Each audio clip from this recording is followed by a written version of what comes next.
is Senior Gen AI Product / Program Manager in Amazon. So I've been doing this role for about a year, just for some context. I'm based in Dublin, Ireland, so it's now 8 p.m. my time. So I'm under a light here, so it might be a little bit dark. My role in Amazon is to essentially figure out how to use AI tools and help other people to use it as well internally. So that's across software engineering products, and it's across some other tools as well. So as new tools come out, essentially test them out, figure out how to get them in front of people within Amazon, help them to use it, and help just that journey along the way. And I build quite a few internal AI apps as well. So I work a lot on the application layer rather than building like any of the models. So it's classified as a program manager role or product manager role. I ended up, just for a small bit of context, I ended up in this role by accident. Before that, I was a recruiter at Amazon. I've been here for 8 years.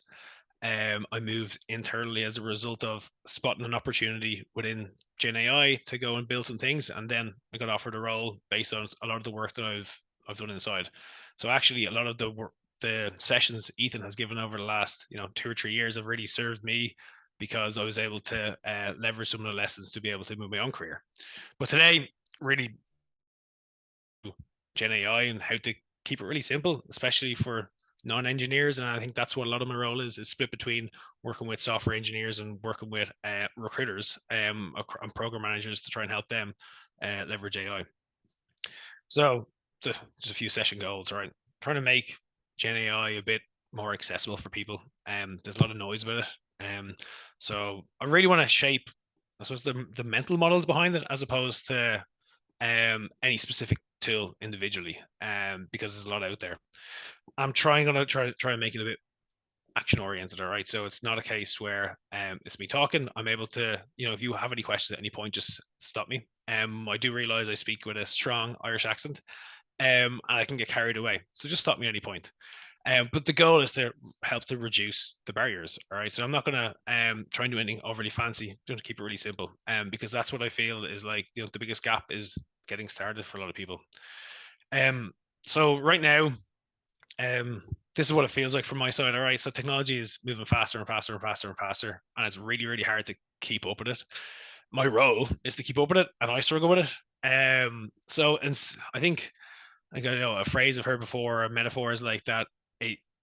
Technology usually feels like when you launch something new, you're pushing a boulder uphill to try and get people to adopt it. And with AI, it's actually the opposite feel. When you're trying to keep on top of everything, it feels like you're chasing the boulder downhill, trying to get around it and stop it moving because there's so much going on. And just when you feel like you're now, oh, I'm using AI and it's great, something else comes out, and then something else comes out, and whatever you've learned 2 months ago is gone. So it does feel like you're chasing a boulder downhill constantly, all right? And there's a lot of stuff out there on LinkedIn, and I'll talk a little bit more about that in a few minutes. Nobody really knows. Now, maybe there's somebody behind the scenes who knows what's going to happen, but nobody really knows what the future holds within AI. So you've got two ways of framing it to yourself, I think. There's one, which I know Ethan and Jason would definitely advocate for, is excitement and creativity, rather than what actually a lot of people are doing. I've seen it anyway, and I felt it. Anxiety and resistance. Like, things are changing, roles are changing. Those two things are kind of at loggerheads, and you might feel these two different things at different times of the day or whatever. But to try and get the benefit out of it, it's important that people lean in. It doesn't mean you have to become an AI expert or whatever it is. You just try and incorporate it into your. These are things that I see on LinkedIn all the time. And as somebody who Jason just called an AI expert, a lot of these things, you don't need to know. Most people don't. So I think it makes a lot of people freeze. Like, I put a line through them because really there's not that much importance or value to people. Like, what I care about is the end product, or what my role is focused around getting value for the end user. So not about the models, not about all the other stuff that's going on this page.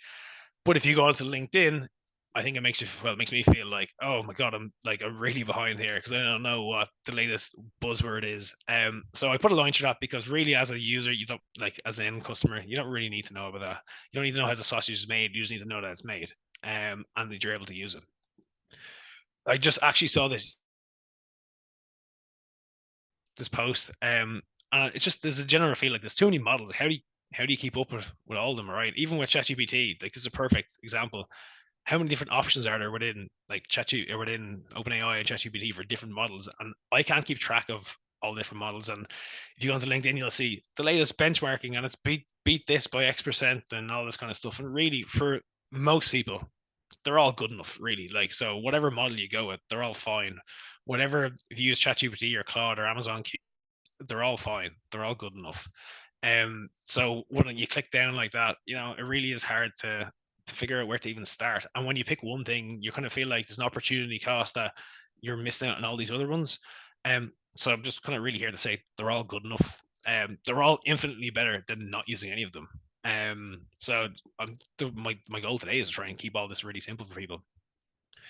What most people care about or should know is that you want to know how it helps you right now at any given moment. Like that's what's the job to be done here. It's not a case where you need to know about the neural networks behind it because you're going to use the product. I see that's where a lot of people make that mistake. They think that because they want to use AI for whatever it is, that they need to know all these buzzwords here. And if they don't know all these buzzwords, how can they effectively use AI? Well, you can is the outcome, right?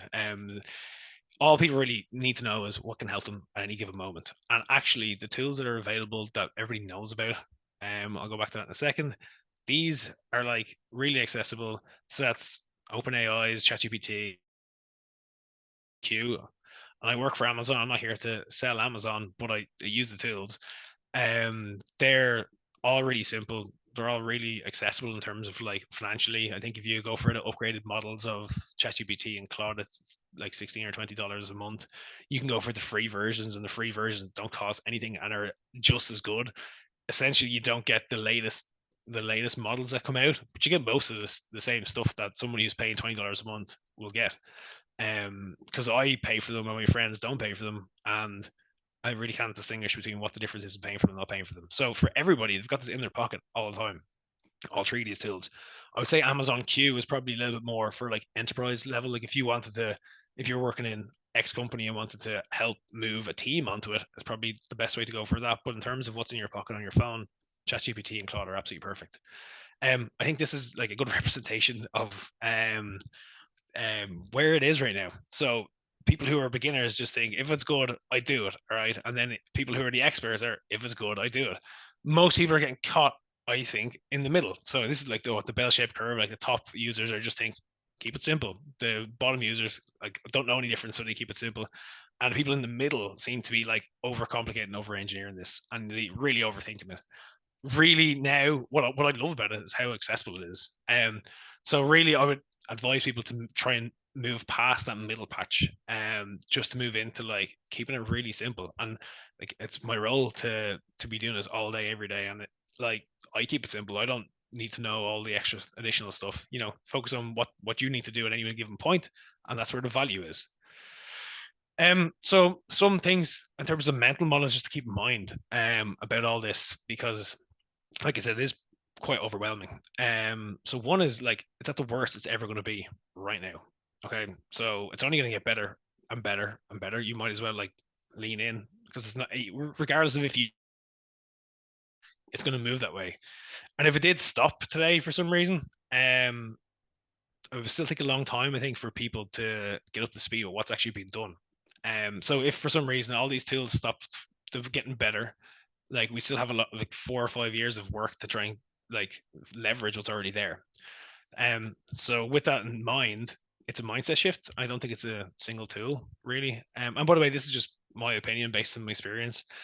Um, Things are moving faster than ever. So whatever you get comfortable with right now is going to be outdated. And you need to be okay with that. And that's not me being like, this like we saw it last week with DeepSeek that came out, or was it 2 weeks ago that made everybody shake and worry. Like stuff like this is going to happen all the time. Whether that's an American startup or a startup from somewhere else, there's going to be new tools coming out, and you can try and leverage them, but you just need to be aware that this is going to continuously happen. So if you get good at using one of the normal tools that are out there, there'll be a new model from that tool out in a month or in 2 months, or a new way of working with it, or whatever it is. So you just need to be okay with the fact that you're going to feel like a beginner quite a bit in this. And like, I feel like that all the time. And the third point in terms of like a mental model is like, you don't need to be fancy Dan. You don't need to be an AI engineer, an AI architect, or a prompt engineer. Really don't. You just need to keep it really simple. And I think some of the things I'll talk through now in a few minutes are trying to just leverage that, like that point on like, keep it simple. Because people can get carried away and then over engineer and don't get the results they want. So really, really simply, this is why I think AI is great for me. And this is before I even moved into this role that I'm in now for the last year. I was using it and doing all this. So like if somebody asked me this tomorrow about AI in general, this would be my response. It's available 24/7. It's unlimited usage and unlimited iterations. It gives you instant responses. It's flexible and it knows a lot about a lot. It doesn't know everything, but it knows a lot. So, and pretty much I'm guessing most people on this call or most people who follow Ethan are knowledge workers of some description. Maybe not everybody, but to some extent. In most things that you're doing will get you 0 to 80% of the way there pretty quickly. So everybody kind of has this like assistant, and I think that word is now being overused because of like virtual assistants and code. Actually, that's what it feels like. That's what you have if you leverage it correctly. And you don't need to be like a specialist in any of these things to leverage it. Those five things those five characteristics like that I have mentioned there are the reason that I use it all the time. And having something that's available 24/7, and that's not saying you need to work 24/7, but it's available at any point, and it doesn't get annoyed when you ask it questions relentlessly, and it's flexible. Like that's a very valuable tool for anybody in any role. Specifically, what's it good at? It's good at writing. I think people probably know this, but writing and summarizing and getting insights from data, idea generation, problem solving, and planning. Like, and they're things that again, most people in most tech jobs or in the tech industry or just in corporate roles do a lot. It's not all of everybody's role, but it's quite a chunk. And it's really good to get you started on the right track with any of these things. So that's like in terms of actually what it is good at. This is what I feel about it. But that is what it is good at. So where it struggles then, like has all these great things that it does really well, all these great aspects. Like first of all, and people just need to be aware of the over focus on these and look for perfection, which I'll talk about now. And there's no real need to, I don't think. Where it struggles is hallucinations. Hallucinations being it says something you haven't validated or verified if it's correct or not, but it sounds convincing that it's what it said because the tool has predicting that this is what you need, and it makes up something and you can't tell the difference between if it's made up or if it's real. So that's kind of one thing that people really struggle with, I think. Because can you trust it, or can you trust what it's saying? And what I found is that actually, especially in models nowadays, most cases they're very few and far between. I think they were more like the older ChatGPTs, that did have a lot of them. I think most of it is there, and it's fine. It can sound generic, and this is where I think most people who use it fall short. Is that like they don't prompt it well, and as a result of not prompting it well, and you can spot it a mile away. And not there's anything wrong with using it to write, but it's pretty black and white. You can see if somebody is just copy and pasted something into AI and coming out the other end. That's not also where the value is either. So if you don't use it correctly, it can sound generic. And then basic maths, for some reason, it's like some small numbers it can get confused on. I'm sure everybody's probably seen the strawberry video, where it's miscounting the amount of letters and times B came up in strawberry, or sorry, is in strawberry, and it put up a really convincing argument as to why, or this is ChatGPT, why it was correct and why the human was incorrect. And actually, eventually, after like 3 or 4 minutes, said that I was wrong. Actually, I didn't know how many ores were in strawberry. So crazy things like that can happen. But you have to remember that. And by the way, all the great things that are there, the positives are. You just need to be aware of I suppose, the risks. They're non-deterministic, all right? So these tools, so it means that you can ask the same question multiple times, and you get different responses sometimes if you just put a comma in a different place, or if you just like your tone is a little bit different. So it's essentially guessing what the end of your sentence is, more or less. And it's not like the databases that most people are used to, where it's stored somewhere in a database, and if you get the correct cell, then you're going to get exactly what's in that cell, out everything essentially.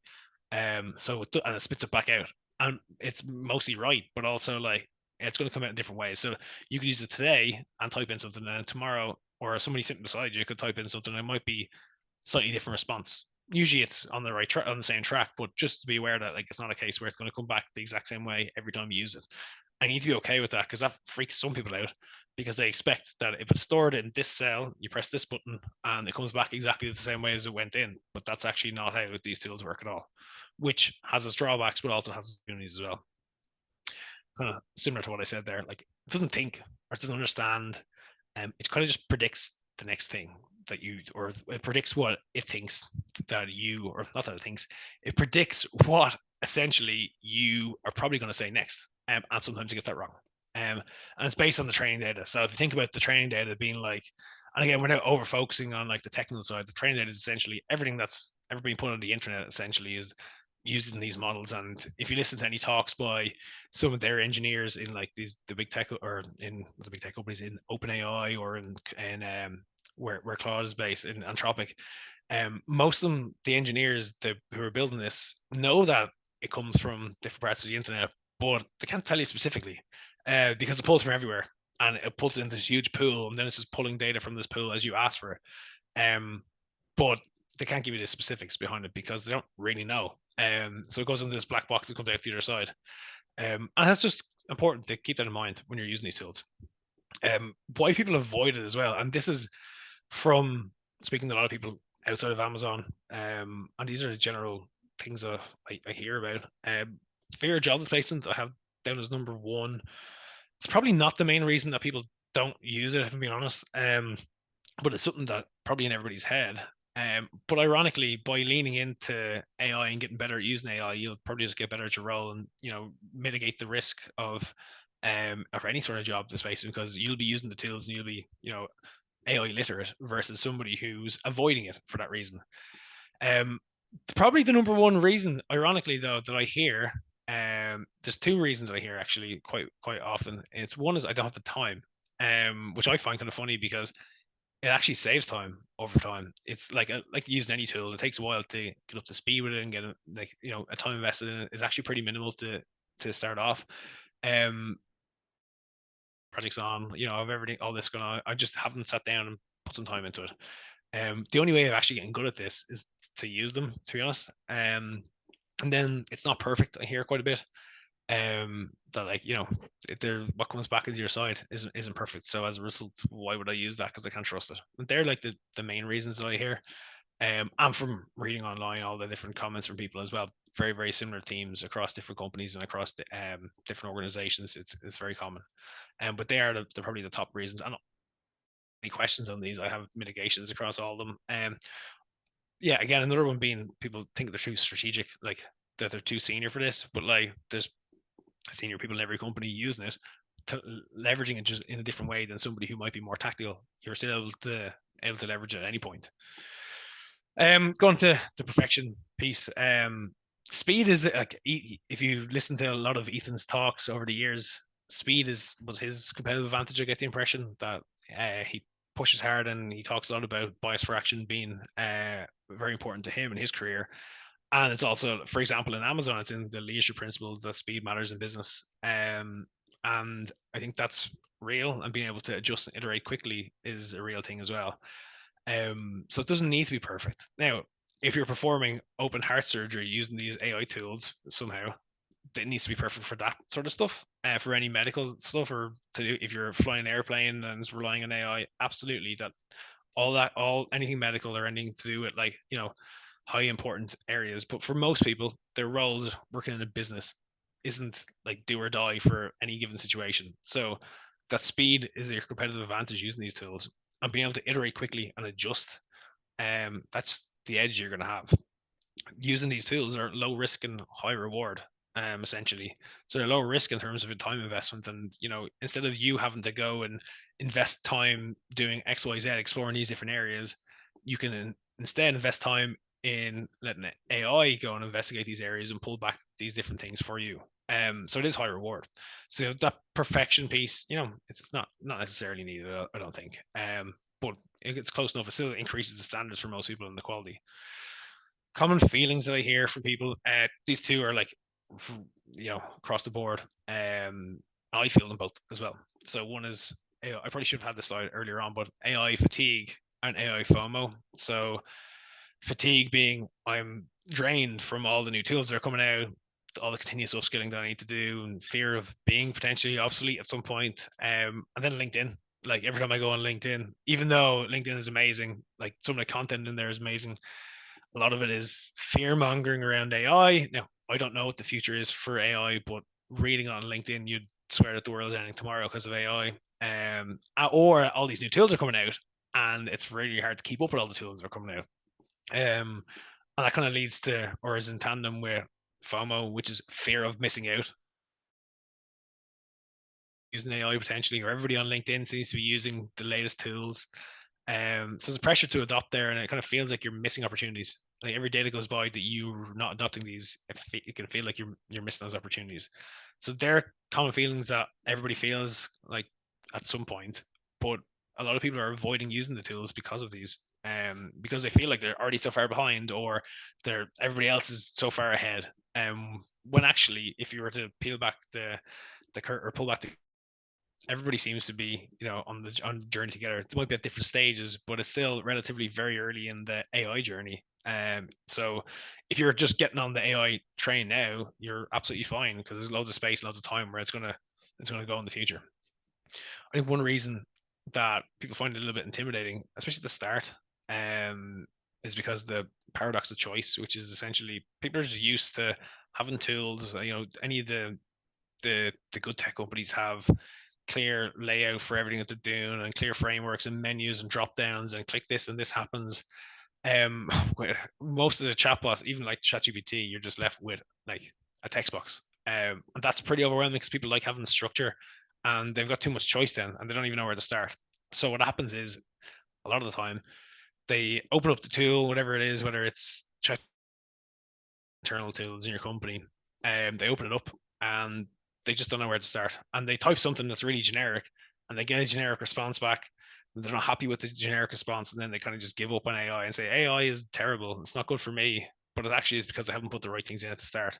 So if you just leverage it correctly, like and I'll talk through some of how to kind of prompt like really simply in a second, but it can be overwhelming. Just like this is a blinker looking at you, and you need to go and then type things into it. And you don't know if it's correct or incorrect, and you don't even know the limitations of the tools. You don't even know what they're able to do or not do, and that's quite overwhelming and intimidating for a lot of people, I think. And because they're just used to having tools, you just click from one step to the next, and you can see your path along the journey. You just can't see this with AI.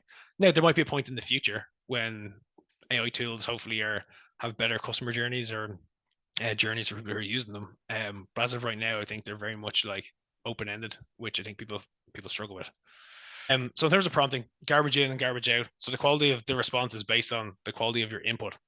So prompting is how you speak to the AI tool. So no matter what AI tool it is, how you communicate that is the important piece. So you need to treat the tool as if you're speaking with a colleague, essentially. So the tool is not a mind reader. A really simple format to keep in your head when you're chatting with these tools is you own the 20% of context setting at the start. The tool does the heavy lifting in the middle, and you own the 20% at the end. So for you at the end, you need to apply your own judgment on top of this. And that's a really simple framework to think of when you're using AI and when you're prompting something. So the 20% at the start, you need to give the context. It does the heavy lifting. You own the outcomes at the end, or doing actions based on what comes out the other side. So in terms of the specifics, this is probably what people are looking for in terms of the basics. You need to give it the context, be clear and specific, and guide the response. So you need to clearly explain what it is that the task is, be clear and specific what you want out of it, and guide the response by giving it some structure, giving it some outcomes, and giving it some clarity on what sort of audience is on the other side. You need to give those relevant details, because a lot of people, they jump on, they type in whatever, and they don't give it these relevant details. So this is just an example, and maybe it's something that you can share afterwards. how I would break, like, to show somebody the use cases that you can use any of these tools for. You break it into 3 different parts a lot of the time. The first part of using the prompts is pick one of the, in the first column there, pick one of those. So feed it a document, and the document you can ask it to analyze this or consider the situation, rewrite this, summarize this. The middle part then is to give it the specific use case that you want it to do, and this works for all the tools. So create an action plan, create a well-written goal, a customer journey map, jobs to be done analysis, and the third case is then tailoring it to what's on the other side. So tailoring it to the audience. Okay, so if you follow this format, you can put these in any order, or you can add things to it as well. But you can create your own prompt based on this simple thing here. So whether it's ChatGPT or Claude or whatever internal tool that you use, if you use these exact prompts, type them in this exact way, and you or mold them up in some of the, you're going to get a well-written goal or customer journey map or a change management plan. And it's pretty good at generating those pretty quickly based on the inputs that you give it here. It's iterative as well, and this is a key point to the building on it. It's very rarely the first time that you give it something is it going to pull back exactly what you want. So for example, if it gives you back something that you're not happy with, make it simpler, and somehow it magically makes it simpler, or be more specific. Ask it to be more specific, and for some reason it is more specific. Or you're an executive in this business, how would you view this paper or this message or whatever? And all of a sudden, then you've got the lens of an executive in a business reviewing a document that you've put through.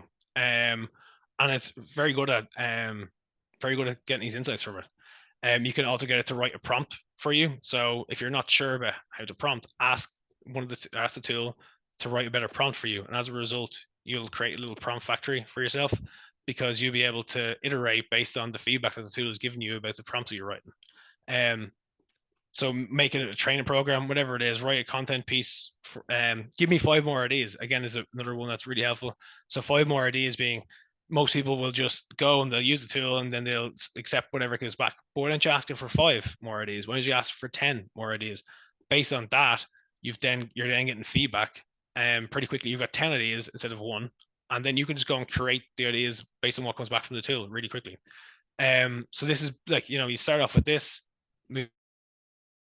whatever feedback gives you if you're not happy. But the point is that it's iterative, that you need to keep digging and digging and digging, and the speed of the iteration is the important piece. Pitfalls with prompting.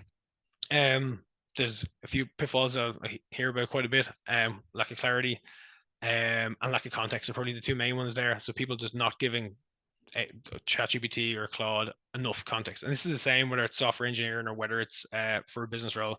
If you're not giving enough context, you're not going to get what you want at the other side.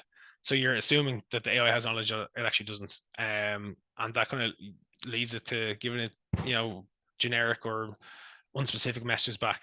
And if like in my experience, if I'm not happy with the output that I've got, a lot of the time I can figure out what's wrong, and it's usually based on one of these things that I've prompted it pretty poorly with. So if you look back on anything that you're getting that's generic, you're not happy with, you can go back and just check against these 7 things here, and usually you're able to figure out pretty quickly, troubleshoot it pretty quickly and figure out where you're wrong. Pretty simply, I can sum up this whole talk in this section, to be honest.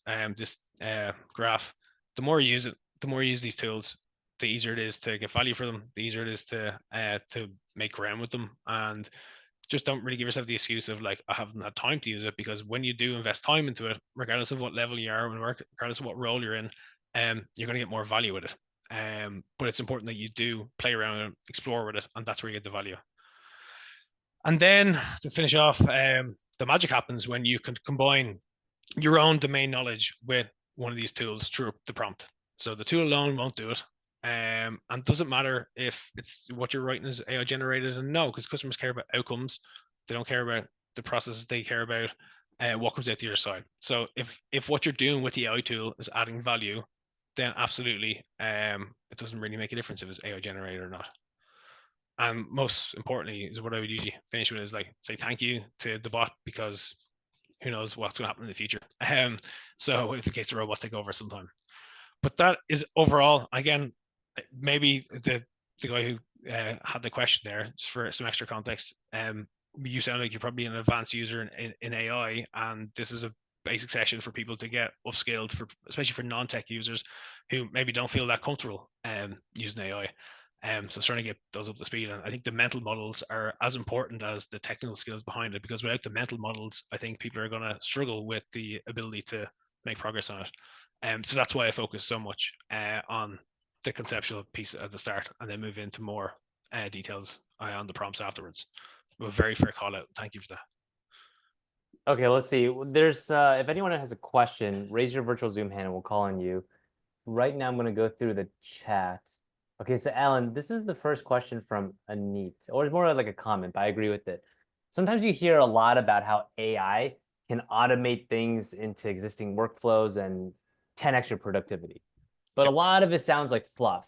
Is there an example of a tool that you've used that has really helped you automate your work life? It's a good question, and it's a fair call out as well. And the 10x stuff, like my current role, like I said, as a product manager, is to implement this into people's workflows, right? But for most people, probably don't get the opportunity or maybe to do that. Um, I think that from my own point of view, writing is a key part. So Jason, you've worked on Amazon for a long time. Um, Putting together pitch decks like this are not usually things that people in Amazon do, but they usually write a lot of documents. And writing and reviewing documents specifically are two things that I think this all does really well. In terms of being implemented in a workflow, I think that's where the next step is going to be, that I don't think most companies have taken. I don't think all companies have taken, is actually having it in people's workflows. So as of right now, most of the AI tools, there's like loads of new companies spreading up left, right, and center right now that are offering all these tools. And I'm sure a lot of startups are probably starting to adopt some of these tools. But having it integrated in your workflow where you don't even realize that you're using it is probably where the 10x might be. We're definitely not there yet. I could definitely see it for me, like saving 50% of my work through like decision making or evaluating different decisions by using ChatGPT or Claude or whatever it is, or the internal tool. But the step change will come. Like I think there was a talk with Jeff Bezos recently, and he said that it's going to be like electricity when it's going to be in everything. So it's not going to be like a feature. It's just going to be existent in every sort of technology. So it'll be powering things, but it does take people to build that. So whatever, whoever asked the question, whatever company you're in, are they doing that? And if they're not doing that, you could be that person, because that's how I ended up in this role. Was through trying to do it myself, and now I'm building it into people's workflows.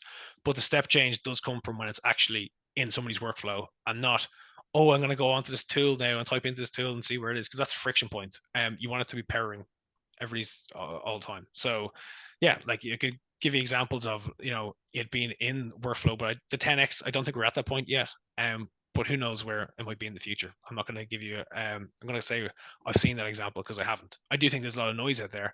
I do think that it's difficult to see through that, because everybody else apparently has these 10x results and you don't have them. I haven't seen any 10x results. Ah, okay. I think that's what we were trying to get to, is it feels like a lot of people say they have these 10x results, but people are wondering, well, where the heck are they? You Yeah, mentioned Claude. How do you use Claude specifically? yeah, well, Claude is okay. So I'm not a software engineer, but I know a lot of software engineers use Claude as something to code with. So you can get Claude projects, which is essentially you're able to spin up prototypes really quickly. So anybody can use this. I actually don't think that you need to be a paid user to even do that. I could be wrong on that, but if it's €20 a month or dollars a month, if not. But if you were doing an interview in a different company, you could spin up an app on Claude by just saying to it, build me an app to help structure my examples for my interview to meet the job spec. So like, and it will spin up an app in front of you. You don't have to do any of the coding or anything like that. It'll spin up an app. And it won't be like a standalone website, but it's an app that you can use. And you can just type in your examples, and it'll give you the format from your examples or where they should be, or based on your CV. Can you match my CV to this job posting? So tailor my CV. So instead of you having to go and look through your CV constantly, you can you can paste in a job spec and paste in your CV, and it will join the dots for you and make your CV more aligned to what the job posting is. Hmm. Claude can do that. Cloud do it really easily. You don't even need to be creating an app in Cloud. You can just literally paste in your CV, paste in the job spec, and it will join those dots. So that's just a really simple example, but that's how I would use it if I was using it. Ah, that is a good example. Okay. So This it's one came applicable to from, everybody. Sorry, go ahead. yeah, yeah. This one's from Eric in the chat. What specific, there's a couple pieces. Let me break it down for the first one. For non-tech folks to first get started with Gen AI, what's a specific tool or tools you recommend? Okay, so the tree that I mentioned here, because for tech people there are like tools like Amazon Q Developer and the Replit, all these new tools that are coming out, and this is the reason that I made this slide deck like this, is to just get the ball rolling. But these three, so like ChatGPT has the brand that everybody's aware of ChatGPT, and I think everybody jumped on board and then kind of gave up for a while, and using complete generalizations there. But these three, so if you store on your phone or onto your laptop, type in ChatGPT or type in Claude. I think personally, Claude is probably a little bit more advanced than ChatGPT, but it's harder to use. So I would start everything with ChatGPT. And I think a lot of people say, "Oh well, now ChatGPT has been replaced by all these other new tools that are coming out. It can do a lot of the same stuff." So I would just start with ChatGPT for sure. But those three, if you're more enterprise level, maybe Amazon Q or Amazon Q Developer if you're an engineer, um, ChatGPT for sure. There's Okay, no barrier to entry. just to make sure I'm understanding these logos. So that's ChatGPT, Claude, and Amazon Q. Yes, Okay, I probably should got it. have wrote it underneath, but I, for some reason, assumed that people just know what they were. But ChatGPT, Claude, and Amazon Q. Okay. And what's the first thing you recommend someone do on ChatGPT? Let's just say ChatGPT. What do you recommend they do on it? Yeah. So very simply, all right. Everybody or Ethan talks quite a bit to solve problems and make money for your company. All right. So that's everybody's responsibility, regardless of what role you're in. Those problems are all around you. Okay, so it's specific to your role. There's no point to me telling you everybody should do this one task because it's different for everybody. All right, but if you just like keep a note, like a Word document of, well, this is what I find helpful, of problems that you see within your organization, they become your roadmap nearly, and you just plug them into ChatGPT and ask, how would you fix this? Or this is my current situation. What do you think about it? And have a conversation with it. And before you know it, it'll take something from being like a problem that's in your organization or a problem that's situational. It can start to give you steps to help flesh that out and steps to move towards a solution, and then that becomes your roadmap for your own career because you're spotting problems and solve them really quickly through this. So I could easily say anything to do with like documentation, like anything to do with documentation, these tools are really good at. But in terms of like, if it's my first day using this, like what's the biggest problem that you have in your role right now? Hi, ChatGPT. Um, this is my current situation. You are an executive coach. Tell me how to get through this. Simple as that. And before you know, you'll have a really clear roadmap. And you don't have to follow that exactly, but again, like I said, it gets you from 0 to 80% of the way there, and pretty much any situation instantly. Like, and it's not perfect. You need to go and action that, or you need to go and tweak that based on whatever feedback that it gives you, or what you're happy with. You're the person who knows the domain that you're working in better than ChatGPT does, but it will accelerate you along that journey for sure.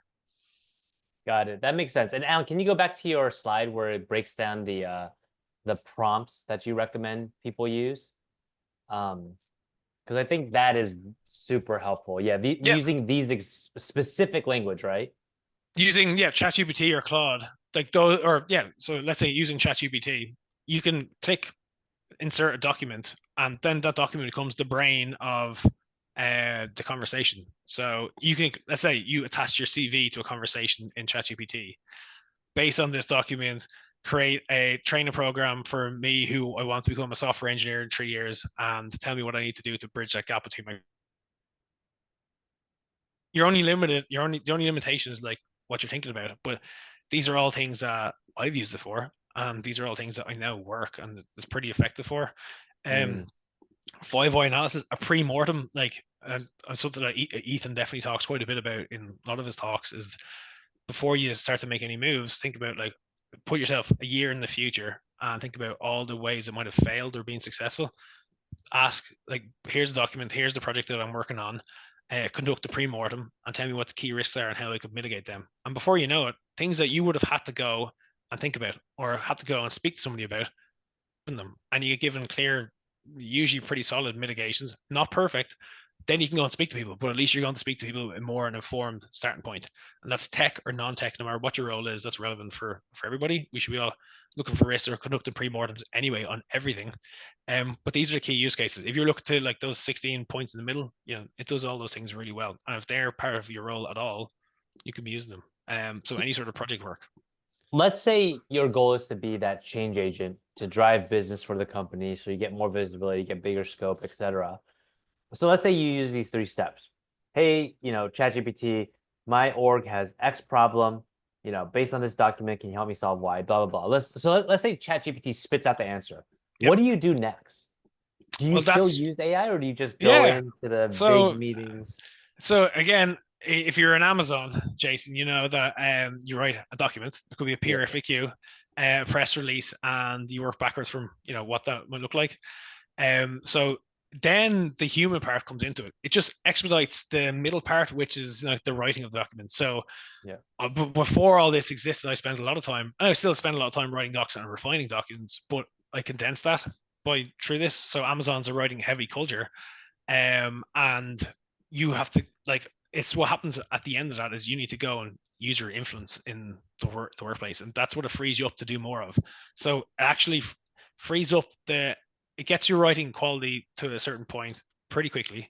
And instead of you spending 2 weeks, it might spend 5 hours, okay, writing a document, and that other time can be spent actually meeting people and speaking to people and doing the human things that actually influence a decision to be made. Then you could even go and you could say, okay, well, I'm meeting this person. I'm trying to convince them to help get on board with this project or get invested in this part project over here, or to help give me support or sponsor this project. How should I frame it to them along the document? So you can even go and guide the conversation, write me a script and give me all the pushbacks that this person is potentially could give me. So before you even go into that meeting with that person to have to convince that person, you've got 10 FAQs in your head so that they might object with. And again, usually it's spot on. It's going to give you, if you ask for 10 things, it's going to give you 10 things and 4 of them might get asked, but at least you've prepped them ahead of time. Because you would have to go and do all these meetings anyway, and you'd have to manually do all this like research behind it. You might as well just expedite that middle part so you can spend more time on the business facing things. I thought what you said, using the GPT to pre-answer the FAQs is really powerful. Okay, Yep. so it seems like okay, so you're using the tool to spark new ideas, sharpen the thinking, do a lot of the like I think you said the upfront 0 to 80% work, so that you can spend more time refining it and making it better for the meeting, etc. Yes. In this case, a writing doc. Is there besides writing, is there anything else you use it for to help build? I don't know. Like, did you use AI to help build this deck? I use AI to give me a broad overview of what the Mm, deck should have, mm, um, which it's a no-brainer because why would I not use it or consult it along the way? yeah. I use it for to review it before I put it into the deck because I don't usually do PowerPoints on Amazon. So I was making sure I was still on the money. And what I did was that's a good actually example. I'm giving a session at Ethan Evans, an executive coach's internal group, and the session is going to be on the foundations of Gen AI. It's for tech, but mainly non-tech folk who want to advance their career. What should I cover in it? And you start broad like that. Ask it. Oh, and it might say, here are the 10 things you should cover. Okay, well, create that for me. And then the next thing, okay, create that for me. And then I just shaved off some of the stuff that I didn't like. I probably maybe gave too much context on the overview and the mental models behind it. But I think it's important for people who are starting to learn this or starting to use this, who more advanced users probably take it for granted at this point. But I did use it for all of this. And then when I got it finished, I asked it to review it. I said, you are somebody who's at this session. This is your experience. Here's the deck that you just been presented. Give me some feedback based on the deck. Did you like it? Did you not like it? Rate it out of 100. And it will rate it 85 out of 100 or 60 out of 100 and tell you where those gaps are and why it's giving you those gaps. I think if you ask it to rate some of the stuff that you've worked on or you've done, and ask it to break down the rating, it'll blow your mind with some of the stuff that it'll tell you that you probably wouldn't have spotted. So the attention to detail is amazing in some of the stuff. So yeah, I got to review the deck as well and pretend that it was part of the conversation. I didn't expect it to be called out that it was too focused on the top part of it. But that's a really good call out. So that's why it's not perfect. That's why Mm. we still have, like, we're still here to have the human judgment on the top end of it. Yep, that's a good point. Santi, you have a question? Yeah, Alan, thank you for this. Were you able to give some raw data as a prompt to a GPT or to like Microsoft Copilot? And were you able to generate a slide deck? And were you able to iterate the slide deck? And were you able to get a presentation that is like leadership ready? Did Yeah. you? Well, for Amazon, it will be more a written document, and we have internal tools that are like security approved. So like we wouldn't be, I wouldn't put the internal documents that we use at Amazon on external tools like ChatGPT. But that's just for Amazon's reason. We have our own internal versions of this, but it's still built on the same models. But yeah, absolutely. If the more, the better the outcome is going to be. So if you were to ask it, like, tell me about history, okay, that's very broad. It's going to give you some generic responses. If you tell it, tell me about this specific day in history, or on this article on this specific day in history, it'll then be able to tell you a full conversation about that. So for this, like I shared it with the link to Ethan Evans' website. I shared with the invite that Jason sent out, and I asked it to create content for this. It didn't put it into the PowerPoint because it's not attached to PowerPoint, but it was slide 1, this, slide 2, this, slide 3. I said to make it relaxed and to make it informative and overview. And then when I got it back, I iterated based on what came back, because I wasn't fully happy with what came back. But you tweak and tweak and tweak, but it's much faster than me doing that manually every time. So even though you do have to tweak it, once you give it a data source at the top of it, or like really a lot of context on what you're going to use it for, and you can then just keep the conversation open, and you can come back to it as many times as you want. Very helpful. Okay, thank you so much. So definitely, it would definitely have, just to be clear, like for this session, sped up by 80% or 90% versus me starting from scratch. So okay, thank you so much. Thank you for your Alan, question. for advanced AI users such as yourself, what's the top question that you're asking yourself about these tools? Or is there a tool that you wish existed but didn't? But realistically speaking, right? Okay, so for advanced users, which there potentially will be a session in the future for advanced users, it's about, there's all these new company building or tech tools that are now available, design tools that essentially can make somebody who's not a technical product manager be a technical product manager, be able to pull together prototypes that are pretty good, that live for reality on websites. They're real apps, real websites that are built by stitching together different AI tools. Like Replit is one of them, Bolt is another one. And they're essentially putting code in the hands of people who are non-coders. Now, that's great, but it's also like a slippy, because you have to review that code and make sure it works or whatever. But that's probably where it's going, and that people will be able to spin together, like advanced users. Like this is like, will be in a year, people will look back at this session probably be like, is this so basic or whatever? But in the future, it'll be, you could spin together a startup essentially based on just a few or 4 or 5 different tools that are out there. And you're able to have like a full function company potentially based on these, what the next stage is, like agents to call that. It's like tools that can actually go and do things. So I think one of the questions earlier on was like, how have you seen it in workflows? Agents are like the next step from this. Agents are, you can program ChatGPT to go and speak to a different part of your computer and do different things with different parts of your computer. And that's where the next step is. And that's where advanced users probably could or should be looking, because this content is like going to be wiped in 3 months or 6 months when something new comes out. So I think that's the direction of travel, I think. So building tools to help people move faster is probably what I would like to see. Got it. When do you so you're someone who's very good at building let's call it personal AI co-pilots or custom GPTs. Yes. At what point does it make sense for a non-tech beginner to start building their own custom GPTs? Now, I'll give you some examples. All right. So my dad, he's involved in a charity in Dublin, and the charity is like not a technical charity at all, obviously. And most of the stuff that charity people or people who work at charities do is not online and not with any sort of database or anything like that. So I went and I took their website and put it into a custom GPT, which are free to make on Amazon now. Um, all the content that they had, put it into a GPT. Took 10 minutes. Now that charity has a tool that they can all use to be able to access the central port of information, which is like all the content about their company essentially, or about the charity.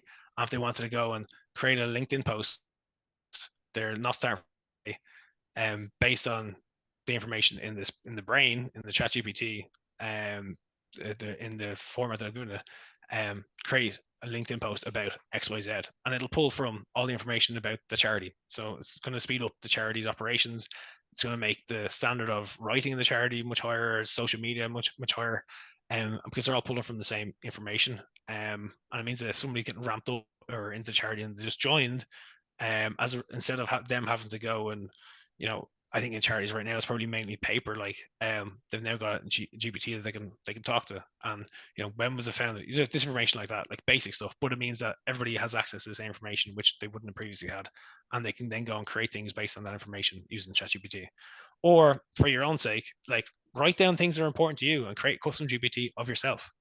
And as a result of that, like everything that comes back with is in your voice. Everything that comes back with is in the way that you think, because you've programmed it to do that. You don't need to be an engineer to do that. You just need to be able to click together a few things, copy and paste stuff into a document, and then give it to ChatGPT, and then that becomes the brain of it. Got it. That makes sense. That is where I can see, I think some people use the 10x productivity term, especially when it comes to marketing, copywriting, things like that. Yeah, you don't have to redo it over and over again, because the Yeah. base of it is there, and you're just poking it in the right direction essentially, and tweaking what you want out of it. A lot of people talk about, I have a fancy AI system, or I always go through these 10 steps because it's always going to give me what I want. Do you have something like that? I know it's kind of in your deck, but what I'm getting at is, let's say there's a new business problem that you want to solve. Are there very clear steps or documents that you go, okay, step 1, step 2, step 3, 30 minutes have passed, I'm done?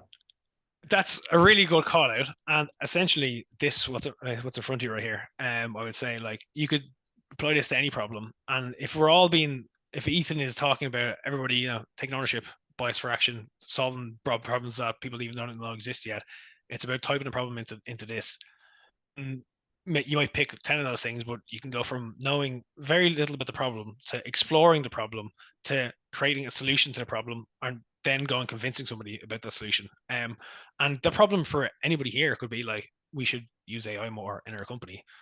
We should all start using ChatGPT, and then it goes to using an enterprise version of it, like Amazon Q or whatever. But what I have in front is like as confusing as it gets. And anybody can write that. Anybody can write, this is the situation. Write me a well-written SMART goal about this, so that I can now commit to my director that I'm going to hit this. And then you could say, this is the goal that I've committed to my director. Work backwards from that to tell me, okay, what are the mechanisms that I need to use that could drive me to get from A to B? And then what are the reporting mechanisms I could use? Create that report for me. So now you're managing upwards. Again, another thing Ethan talks about quite a bit. You're able to give all the information to whoever wants it instantly through this, because you're tracking it, you're keeping it on this, and then there's a lot of 10x stuff there, but this is like the base of it. And I go back to, where is it, to this as well. You don't have to overthink it either. It's not complicated. Like, just if it's good, go and do it. Try it. Like how I ended up here is through playing around with different things and seeing what's next and exploring it. And that's the only way you're going to get the most value out of it, is through continuously exploring. But yeah, this is definitely the structure I would follow. Let me ask you this. Is there anything in your day-to-day workflow that you do not use AI for? So because I work on Amazon, it would be I wouldn't use ChatGPT for like sensitive company information. Yeah, but you'll use one. Amazon tools. Yeah, I wouldn't use it for stuff that's very, very, very specific. So going back to where is it? This, all right. So poor at, like, I wouldn't use it for a word count on something. So how many words in this document, because just Okay. not. But because for as knowledge workers, a lot of it frees me up to do more of the communication piece, all right, and to go and speak to people. So I don't use it for that. I can't use it to go and speak to people, because, and that's how, like, true influencing people. I can use it as a tool to help me influence, but I can't do the influencing for me, so I don't use it for that. But if I was in a high stakes situation where it was like if an AI tool was something to do with medicine or the aviation industry, I'd be cautious of it there, because it does make mistakes and it can feed you the wrong information. So in my role, no, it can help me innovate and move faster. So I'd use it for pretty much everything that I can get my hands on, because it helps me move faster, iterate faster. But I'd keep these things in mind when doing it. Okay. And if it's high stakes, maybe avoid it, or check it and double check it and triple check it. What about for like those repeatable tasks that we have, sometimes we all have to do, but don't really want to do them? For example, let's say you're in charge of a weekly business review, Yep.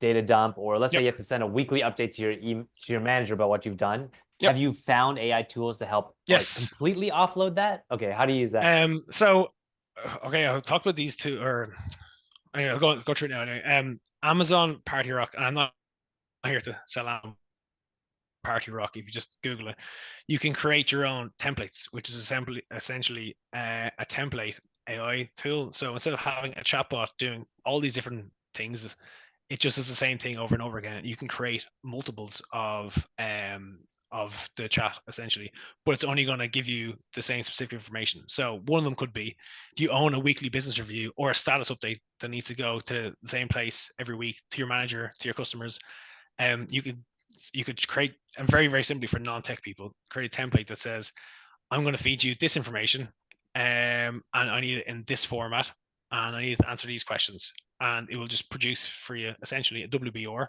or a status update that's going to your manager or to a customer or whatever it is. And if that's happening like every week, you're saving 4 hours, 5 hours every week. You still need to have the